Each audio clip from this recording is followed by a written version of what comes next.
Pastor, when did you first become pastor of First Baptist Church here in West Texas? A little over 18 years ago, 18 years October of 94. I recall that because our church was just 3 years old, and I remember when we began to partner in ministry. So we've known each other 18 years. Yeah, I'm so grateful for your leadership in this community. And just would you just tell personally, not trying to pry too much, but your family was heavily impacted by the blast. Just tell us briefly what happened to your home, your church, and what it's meant to have churches come alongside what you're doing. Oh yeah, our home is probably destroyed. It's we're debating that now with the insurance people, but we're gonna have to rebuild our home, and so we can't live there for sure. We're living with friends who are taking care of us. Now we're going to live in a hotel for a week or so, and then we'll be in a double-wide trailer that one of my deacons has donated to my family. Wow.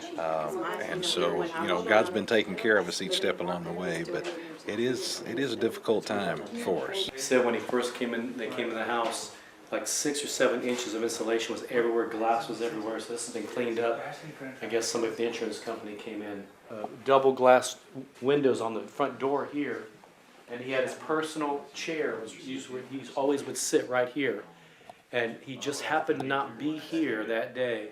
And if he had been, all the glass that went through was all over, went like a bomb that went through his chair. So all that glass would have been all over him. He would have been killed.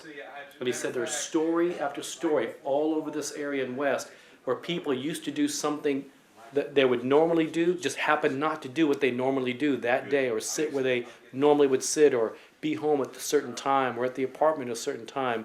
So there was a lot of miracles in the midst of all the tragedy where a lot of people were spared in the midst of all that went through. How about your church? Your church got damaged as well. Tell us about that. The church is damaged. It's going to be okay. We're able to use the church. We've got a lot going on over there right now with all kinds of different disaster relief ministries, and we're having worship there on Sunday mornings, and so it's usable. But it is damaged. We're looking at probably $150,000 there, but that's my estimate, not the official, insurance agreement. But we're going to have to do some work there as well. And we're talking with the little children here, and the ceiling blew out right here. Blew down the lights. We've repaired some of it, obviously, for cosmetic purposes. Blew down the lights, the ceiling panels, the insulation, that sort of thing. And the kids were actually right here putting the Legos and stuff away when it came down. And the lights kind of flickered, went out for a little bit. And when they came, and the screams and hollering when it happened, can you imagine a little 3-year-old being inside here? And when the lights came back up, the debris landed around the kids. Didn't hit the kids, not a scratch on the kids. Excuse me. Story after story like that. Over and over and over. Over and over and over.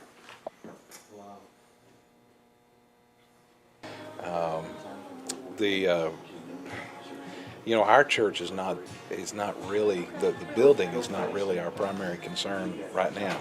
There's just so many people around us who are hurting a whole lot more than we are, that we want to be there to find a way to, more than anything else, to be a vehicle by which they can get the help they need. And so we're so grateful for Texas Baptist Men and a lot of those guys who've stepped in, for your organization, for the group that's working in Waco to adopt families, and all of that. We couldn't do this without you guys reaching out and taking care of folks here.